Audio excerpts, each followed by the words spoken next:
Can you hear me? Ah.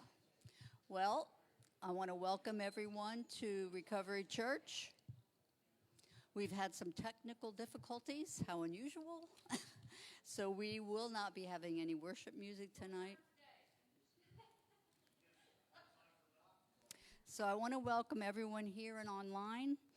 I'm going to say a quick prayer, and then we'll get started. Lord, help us get through this problem that we're having, and help us to remember that it's all good, and we love you, and we're so glad that we're here and that we're able to worship you in this country and praise you. And I don't know how people can do it without you, Lord. We just lift up Dr. Sutton and his message, and we just thank you for being here with us. In Jesus' name, amen. Real quick, everyone that is involved with Recovery Church is a volunteer. So I'm gonna ask him if she can pass the collection plate. And I just want to give you a little information about things that are happening here at the crossings. On Sunday evening, we have AA in the back. On Monday night at our Indio campus, we have a Christian mental health group. On Tuesday nights at 7, we have Celebrate Recovery Step Study up front here. Wednesday night with Pastor Anthony. He provides a nice meal and a midweek service here in the main sanctuary. And there's an AA meeting in the back on Wednesday nights. Friday night is Wayne and Angie with Celebrate Recovery in the back. Sundays at 8:30, and this chapel is the Biker Chapel. At 10:30 in the back is the Spanish, Portuguese, and English service. And our main service here in this sanctuary with Pastor Craig every Sunday at 11. We meet here at 4 o'clock on Saturdays. We'd love to come join us. The last Saturday of every month is testimony night, and we provide a good meal and fellowship. And the first Saturday each month, Dr. Sutton is going to bring a message on the principle approach. So tonight, he is here to talk about the second principle, hope. So please give Dr. Sutton a wonderful, warm welcome. All right.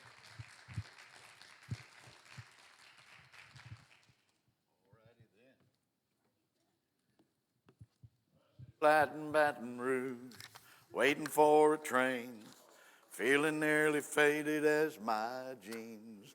Bobby thumbed the diesel down just before it rained, rode us all the way to New Orleans.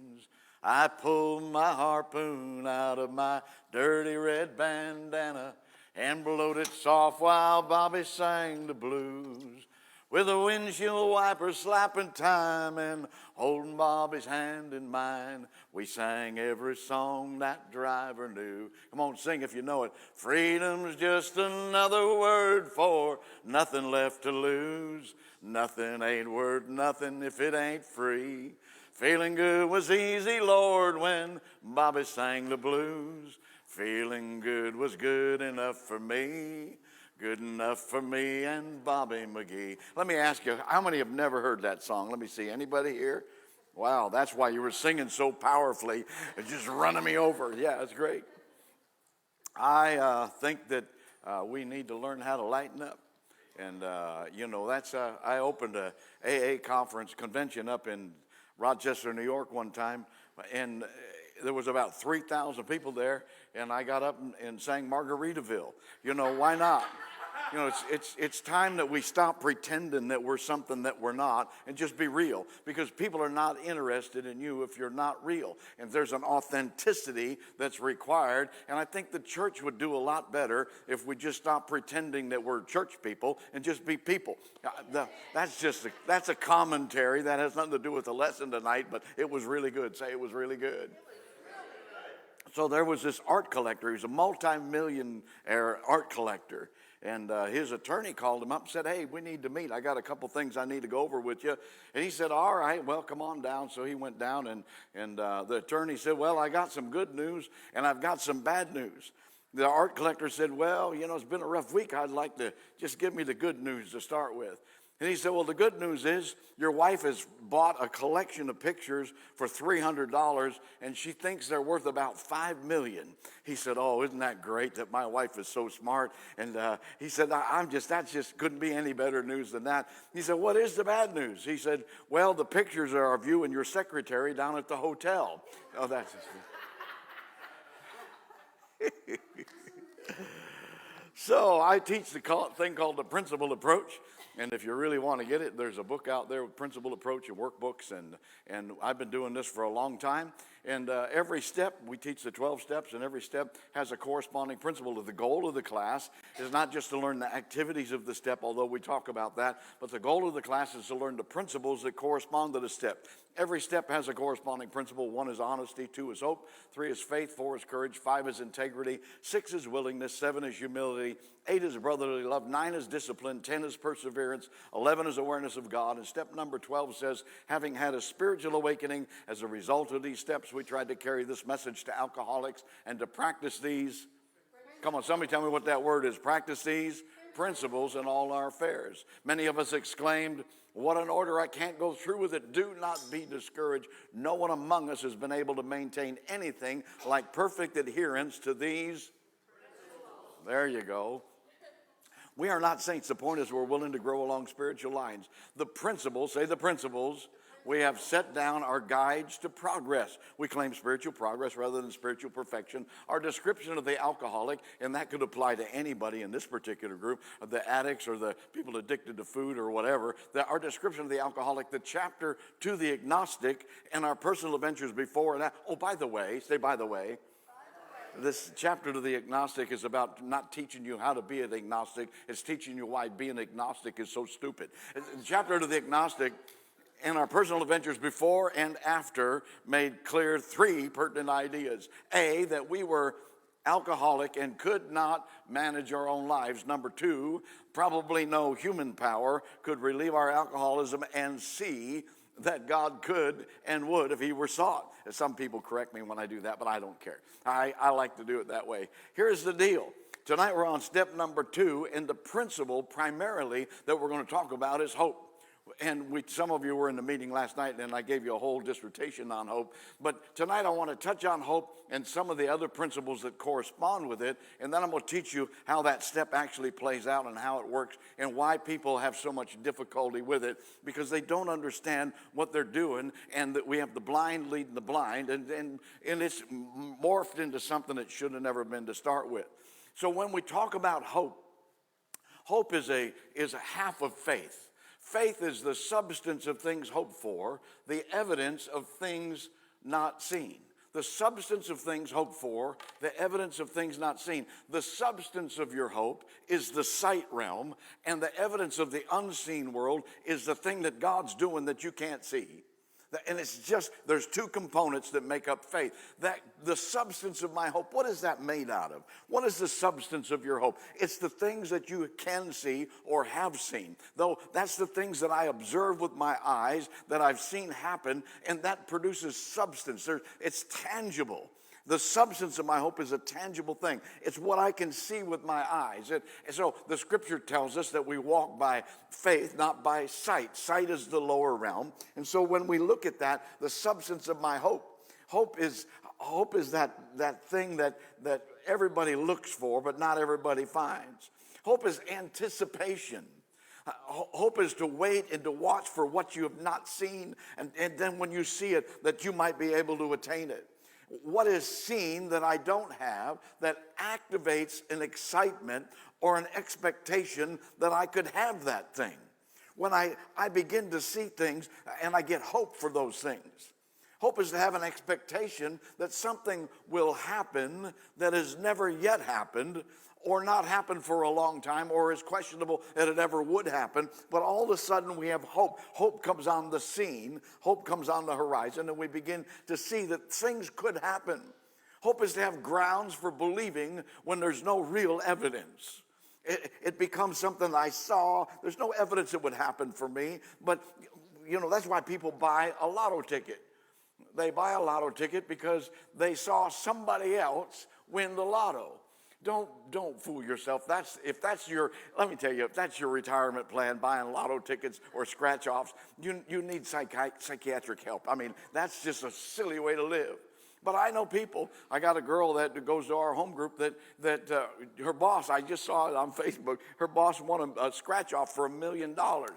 That's not going to happen for you. Turn to the person next to you and say, especially not you. It's not going to happen for you, so don't get your hopes up.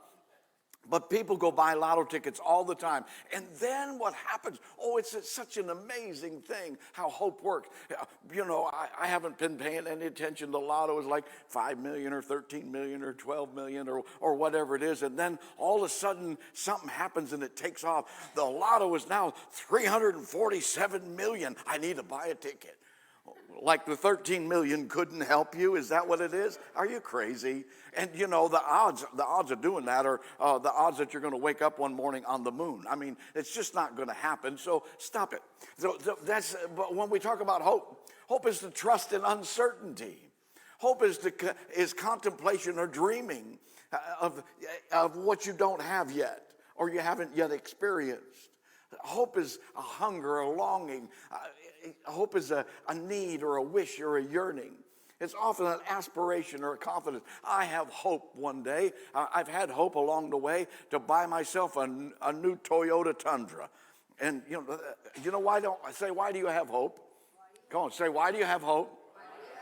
Because I see Toyota Tundras out there, new ones, and they have some on the lots. So there's hope that I could have one.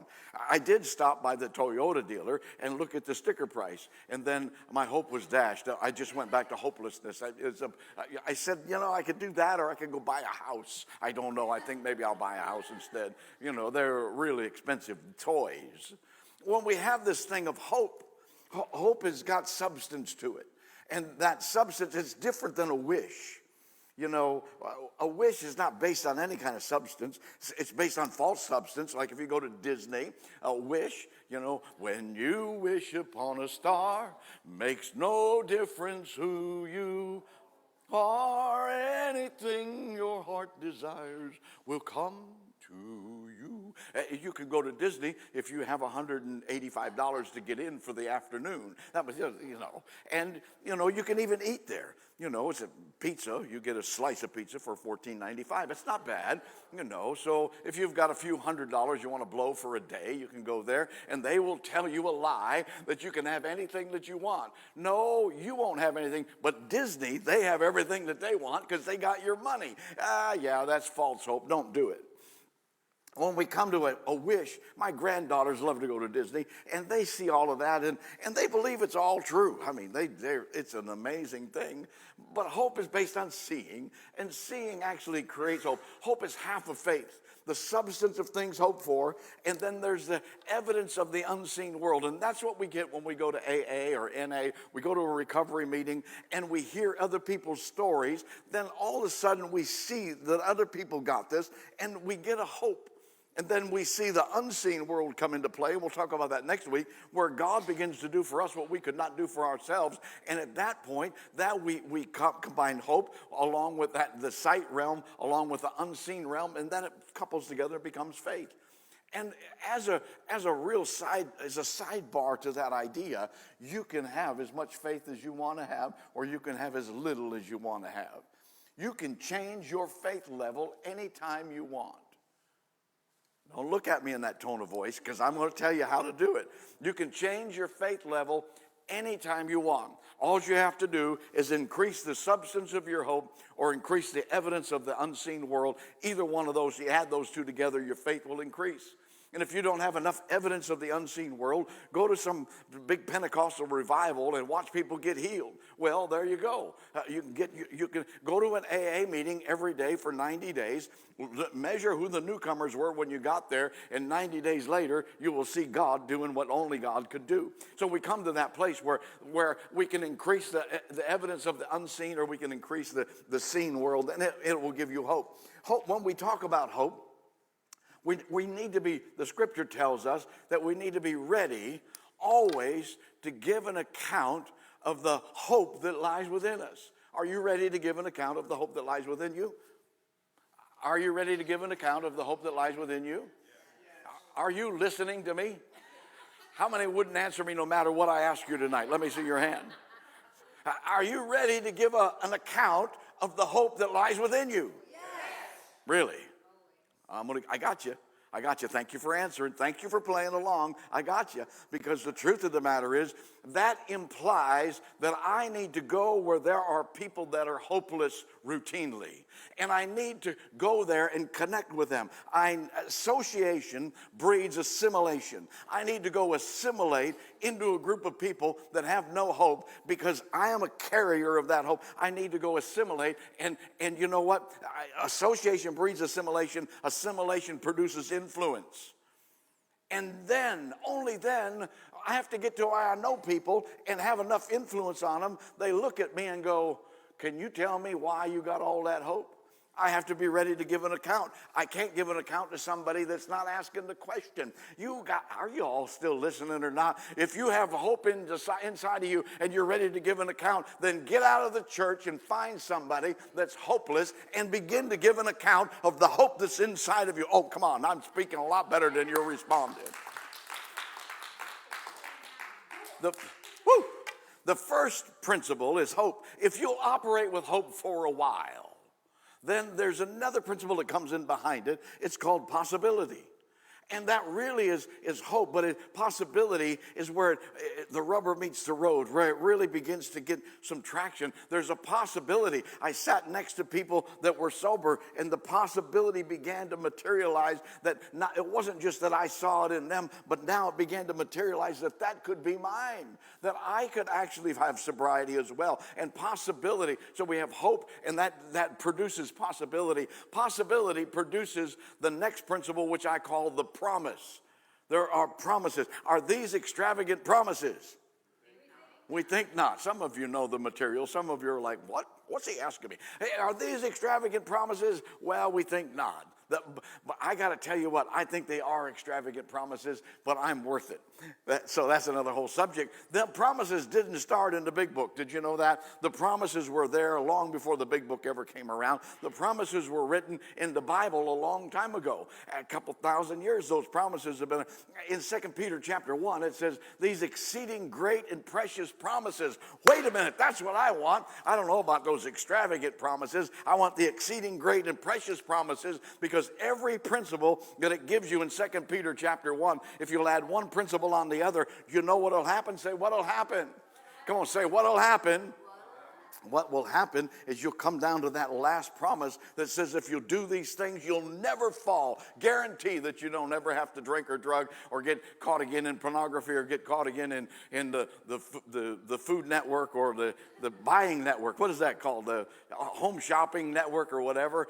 You know what? If you're getting up at 3 o'clock in the morning and you're on the home shopping network buying crap that you never thought about buying, you need to go to a meeting and turn yourself in. There's something wrong with you. If you've got a food addiction, you know, there's one thing if we all overeat a little bit, but I've got to tell you, some of you had a food addiction when you get up at 4 o'clock in the morning when everybody else is sleeping and eat an entire box of Ho-Hos. You got it, Jack.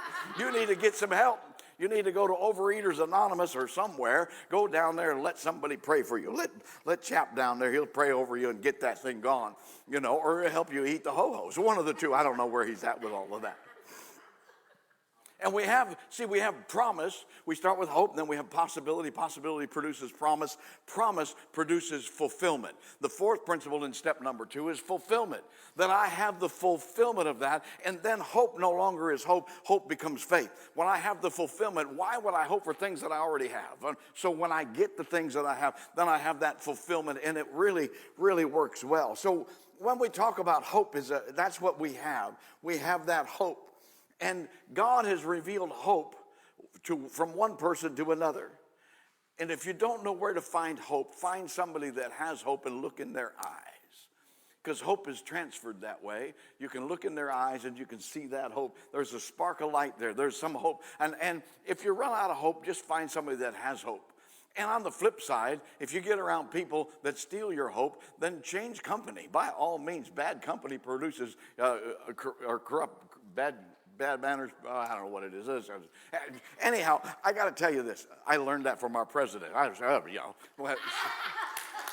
sorry. That was a political statement. I'm sorry. I shouldn't do that. Wow. And so anyhow, I've spoke a lot this week, so, some of it blends across. I don't remember what I was talking about, but that was funny right there. I don't care who you are. So there comes a place where we talk about having that hope that I get from other people. And I can find that hope, and I do. I just get around other people. But if I get around, there's some people, I call them vampire people. Are you familiar with them? You get around them, and they just suck the life out of you. Get rid of the vampire people. Go ahead and stick a silver sword in their heart or whatever and get rid of them. You don't need vampire people around stealing your hope. You need people around you that are filled with hope, that build up your hope. So when we talk about step number 2, that's the basic principle. Step number 2 is we came to believe that a power greater than ourselves could restore us to sanity. Let me start with that, and I'm going to break this step down for you so you can understand it. We came from different places, different walks of life, different perspectives, different experiences. We came broken, and we came needy, we came wanting, we were desperate, we came willing to do almost anything to find relief. We started off not knowing what to believe, then we took on an entitlement and demanded our own way. Isn't that kind of how that all works?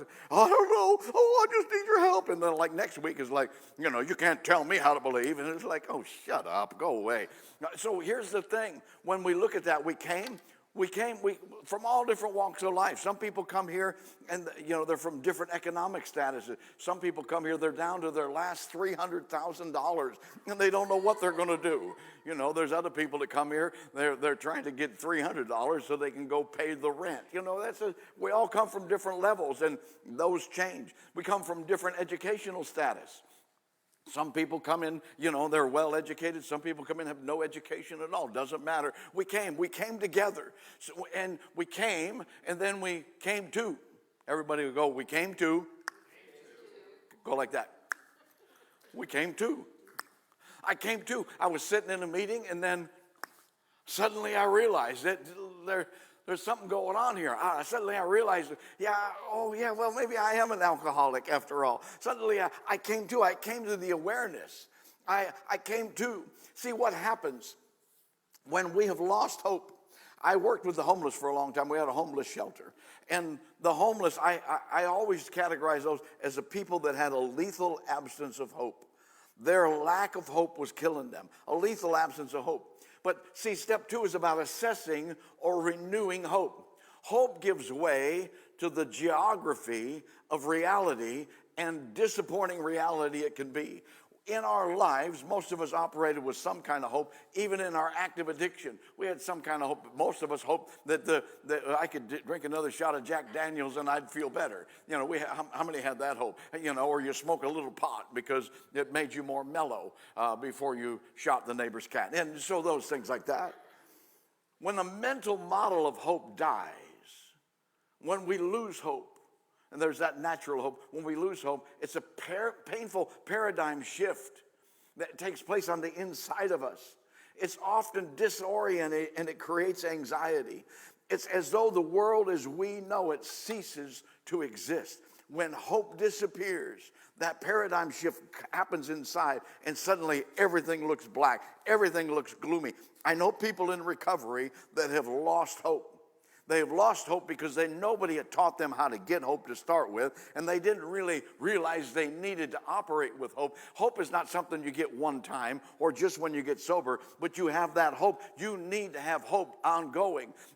My people perish for lack of vision. My people perish for lack of knowledge. We perish because we don't have hope. And that paradigm shift comes when that hopelessness sets in. And, we can talk about depression, and we can talk about that anxiety and all those other things. But when hopelessness comes, the paradigm shift in the world as you know it ceases to exist. That's what happens to a lot of people when somebody close to them passes from this earth. They don't know what to do, and they feel hopeless. They feel lost. And that paradigm shift comes, and you have to regain your hope.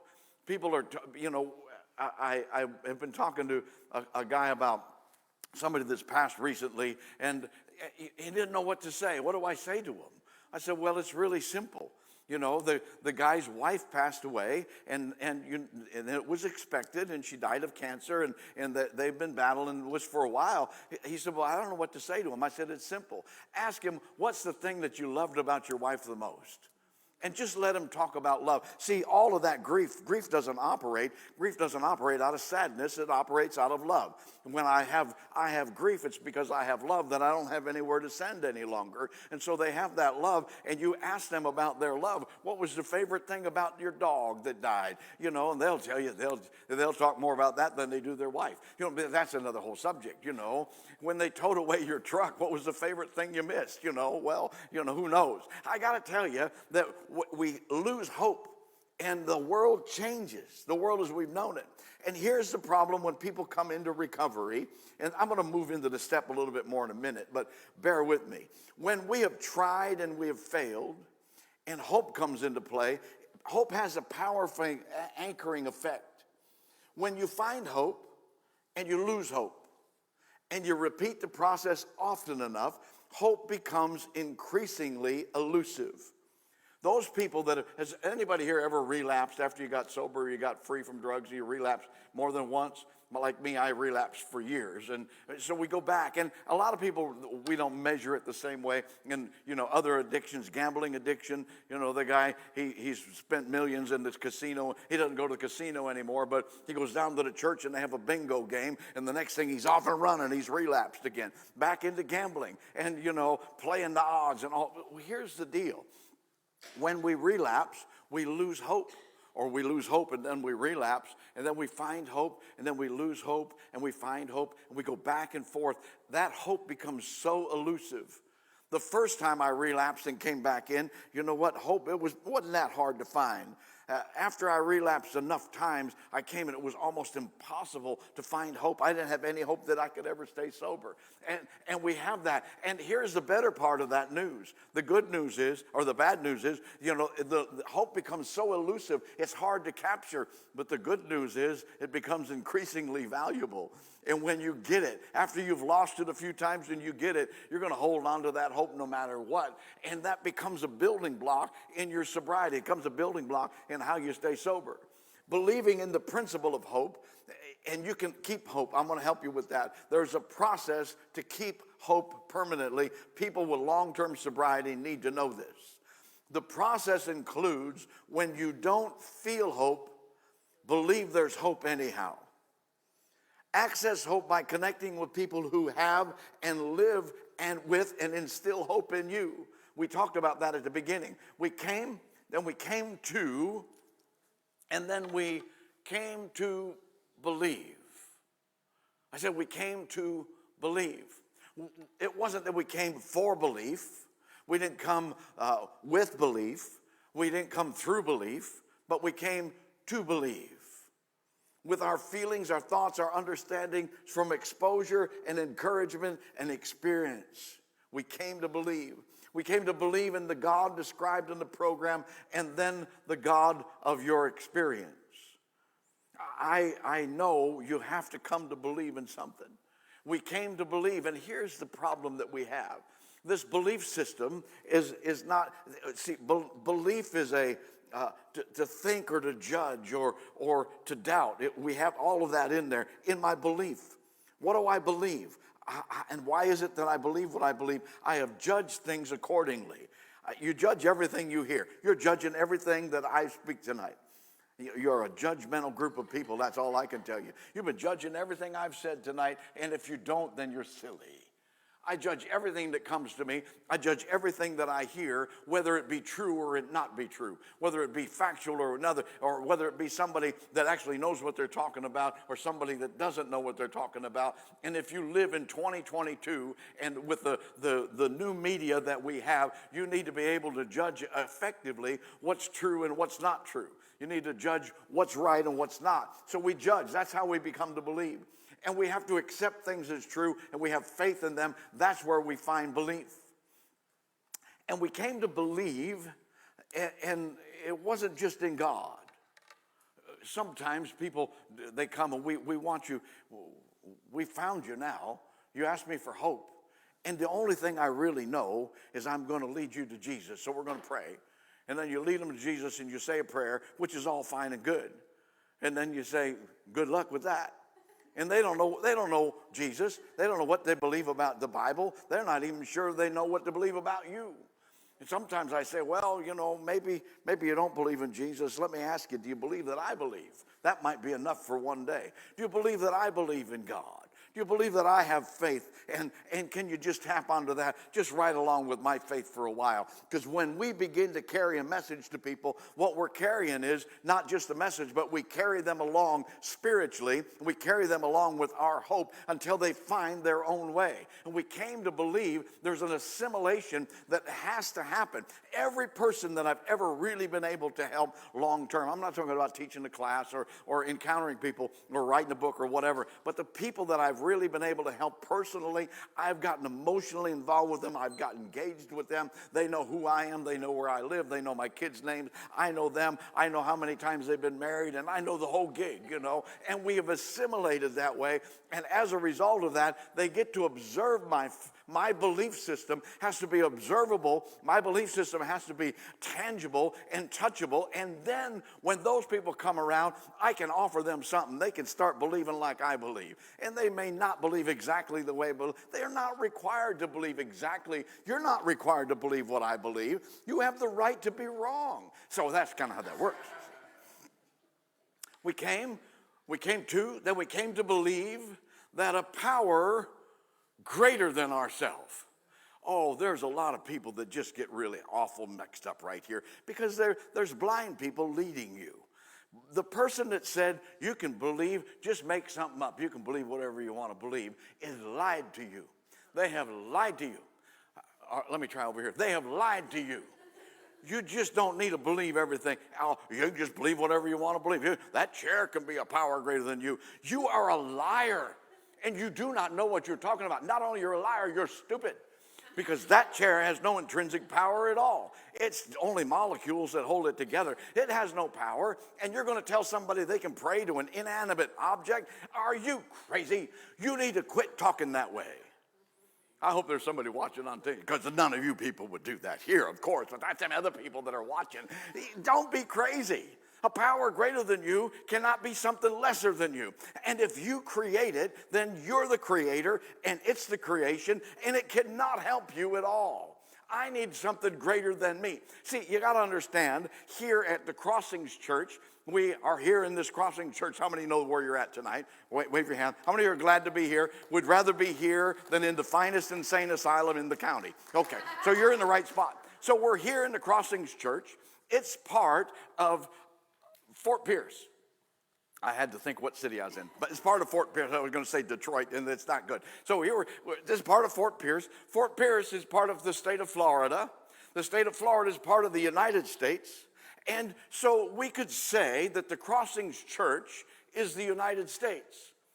But we would be wrong. It's only a little piece of the United States. It's the lesser. The greater the United States, the greater the state of Florida, the greater the city of Fort Pierce contains the lesser, which is the Crossings Church. It's part of, but it's not representative of the whole. The greater always includes the lesser. So when you decide you're going to believe in a power greater than you, it's got to be something that you assimilate into as opposed to create. Because if you create it, you're the greater and it's the lesser. And that's really just another version of you talking to yourself. It's another version of self-centeredness.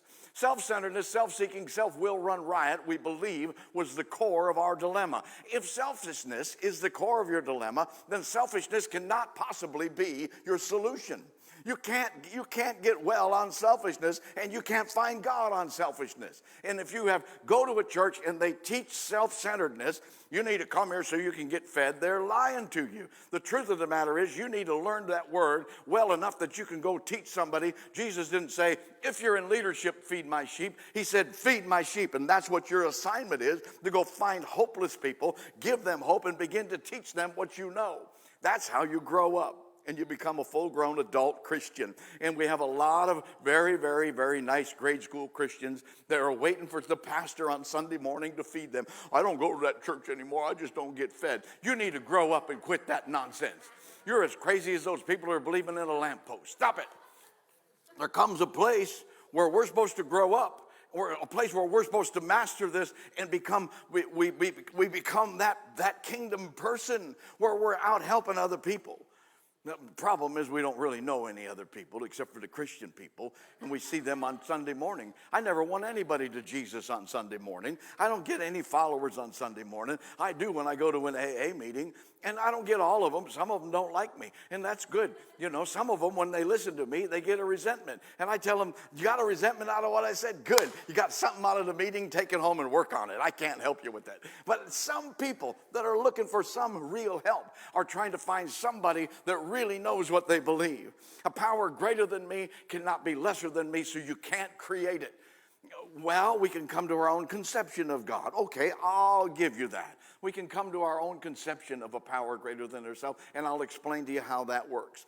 But my kids were little. They were like little stair steps. David was about 5, and Stephen was, I think, 3, and Andy was 2, something like that. And every night at my house, I was a single dad raising these kids, and every night at my house, somebody would be up. We went for a couple of years. We never had a whole night where somebody wasn't up. And they'd get up, and, David would get up, and he'd come by my bed, and he'd stand by my bed, and he'd bump it.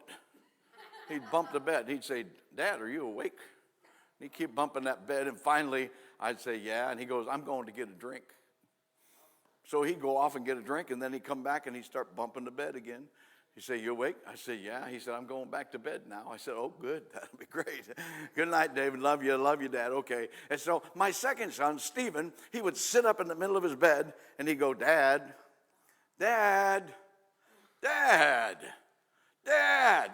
And he would just keep calling until I'd say, what is it, Stephen? He said, would you get me a drink of water? Yeah, Stephen. I'd get up and go get him a drink of water, take it to him, and he'd have his drink, and I'd say, okay, go back to sleep. And he'd go, good night, Stephen, good night, Dad, all of that stuff. And then the youngest one, Andy, I'd hear him coming down the hall, them little feet, boom, boom, boom, boom, boom, them feet hitting and he would run up the hall, and he'd jump on the bed and grab my head and hug me. And I'd say, you need a drink of water, don't you? And I'd pick him up and carry him out and get him a drink, carry him back to his bed and tuck him in. So one night, this happened in succession. David came by, he did the bumping on the bed, and he announced he was going to get a drink, and he announced, and he came back. And Stephen sat in the middle of his bed and hollered till I finally got up and went and rescued him. And then Andy came running and gave me a big hug. And I was just almost back to sleep. And the Lord spoke to me, and I said, is nobody sleeping tonight? Can't you leave me alone? I'm tired. And the Lord said to me, your children are just like mine. Your children are just like those people that approach me. Some come by and announce what they're about to do. Then they come by later and announce what they did.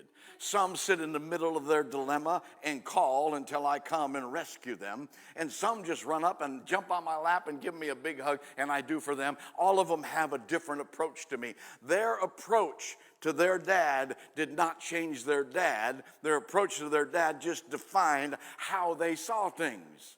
Are you all still with me or not? That story was worth the price of admission right there. So you might want to pass the offering plate again, because that was a really good story. We have that, this power greater than ourselves. Don't get confused. It's not lesser, it's greater. And, one guy said, well, God is a group of drunks, G-O-D, a group of drunks. That's what they call it in AA. I said, well, that's fine, but that's not who God is, and that's not how it works. But if you've actually read your material, maybe you haven't. Oh, yeah, I know the book. No, you don't. No, you don't. Because the book says no human power can relieve our alcoholism, including a group of drunks. They can't help you. The only one can relieve your alcoholism. That one is God. And so you have to find God. You can't find a group of drunks. Your sponsor can't relieve it. Your therapist can't relieve it. Your psychiatrist, your pastor, the elders, your spouse, your kids. Nobody can relieve your addiction except for God. There's one who has all power. That one is God. Not just some power, but all power. Are you all still with me? Say, I am with you. A power greater than myself could. Say could. Didn't say it would.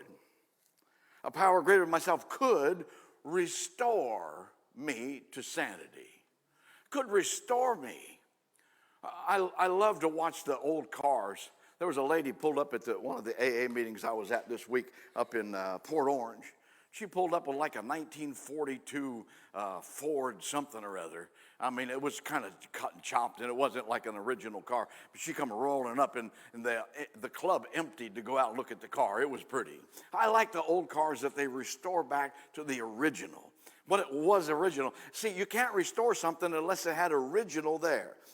So you can go out in the field and you can find, an old Mercury sitting in the field that's been sitting there for 20 years, and the tires are flat and the windows are all busted out and it's all rusted. But you can haul that down to the garage and dismantle it and put it back together and buy new parts and fix that thing. And you could restore it back so it looked just like it did the day it came off the showroom.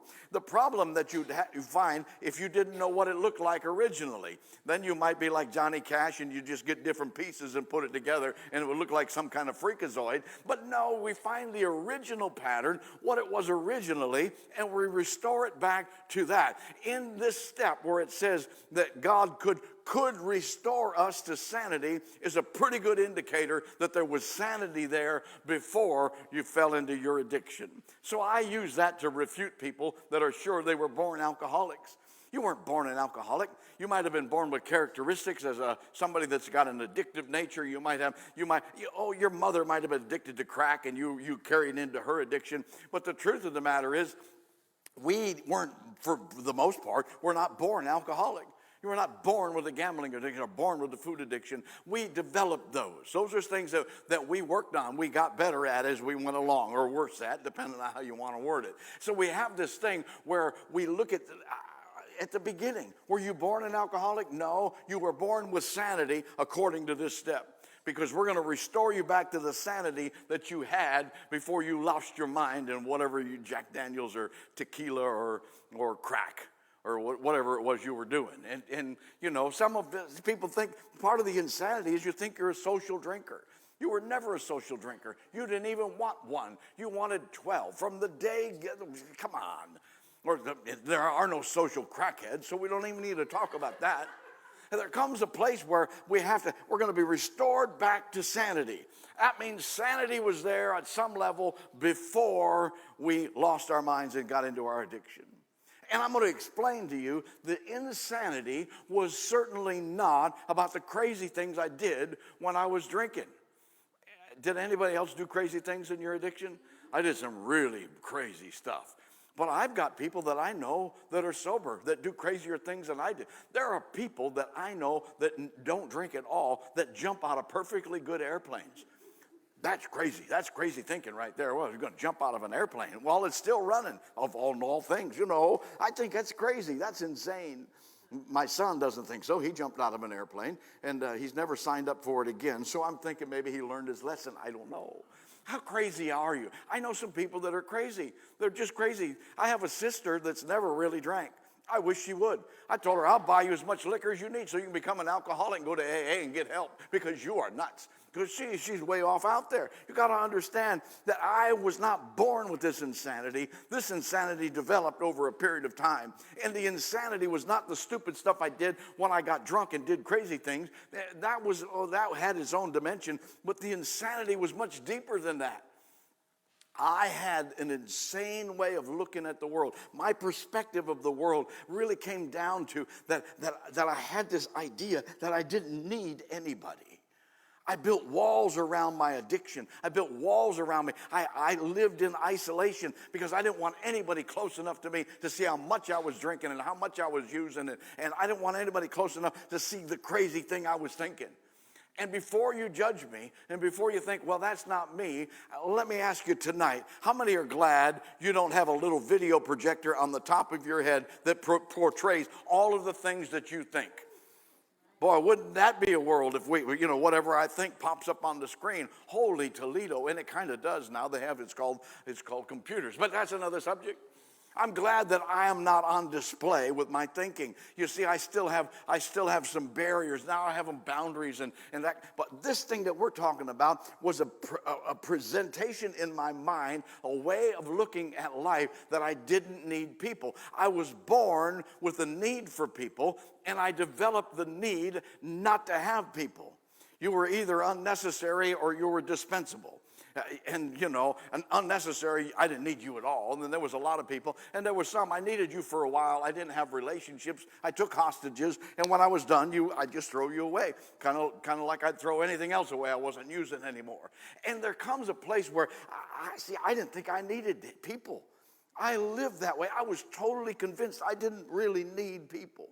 And I know some people that have been married for 35 years and they get sober and they're really in their mind, they don't feel like they need that person. They just hang on to that person because of money or whatever else. But the truth is, in their heart of hearts, they're still walled off. That's why the divorce rate is what now, 70% or whatever of the people, including in the church, so don't go there. You see, the day you were born sane. You were born with the need to have relationships. How many remember the day you were born? Anybody? There was one guy. Do you remember the first thing you said? I can tell you the first thing that you ever said. Wah! That was what you said. You wanted a relationship with anybody that would change your diaper. Anybody that would give you some food. You didn't care how old they were, how young they were, whether they were male or female, black or white, tall or short. You didn't care. You had a need for relationship and you let it be known. Someplace along the line, you went insane, started thinking you didn't need relationship. That's the insanity that it's really talking about in step number 2. Is that, I don't know. I need relationships. After I got sober, it became clear to me that I was going to need more relationship than I had. God will restore us to sanity if we can understand this principle. See, loneliness is a form of detachment. Isolation is detachment with dejection, being alone with a sense of languishing or yearning. Solitude is a detachment on purpose, and there's a purpose and an intention. I have discovered for me the kind of person that I am. I like a lot of time with myself. I'm a private kind of guy. You wouldn't know that, but if you get around me, you get to know me. I'm private. I can do really well by myself. I like hanging out with me. Say, really? Come on, say, really? Oh, yeah. And if you knew me, you'd like hanging out with me, too.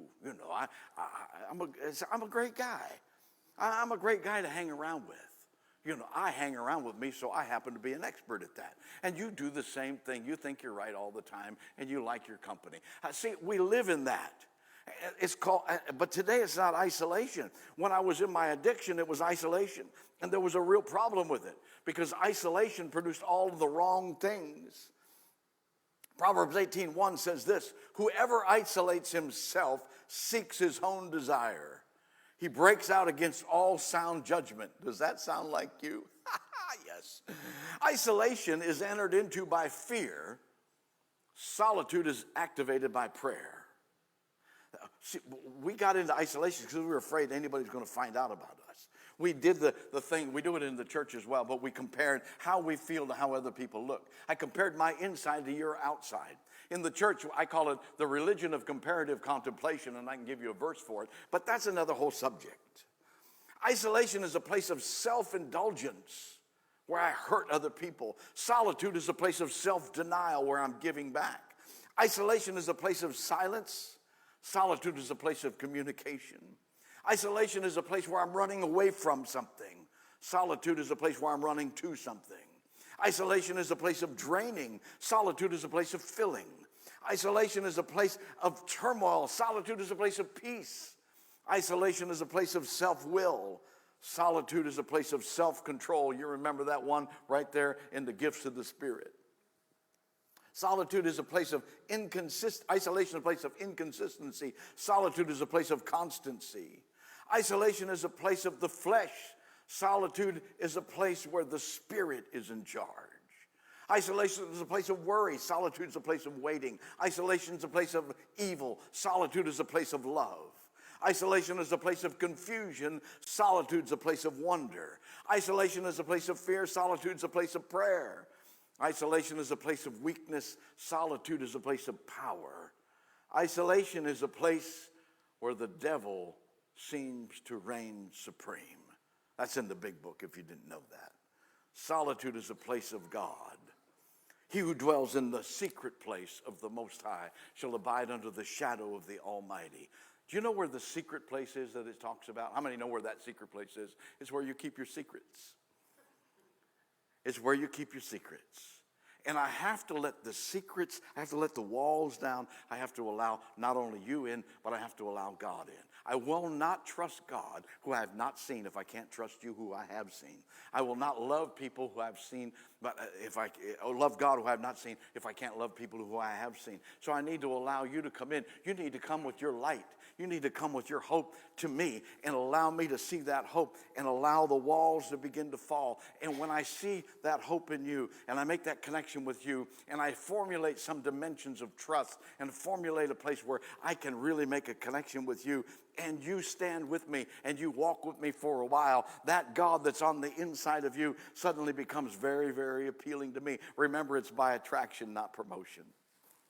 Step number 2 came to believe that a power greater than ourselves could restore us to sanity. The principle is called hope. Welcome to your new life.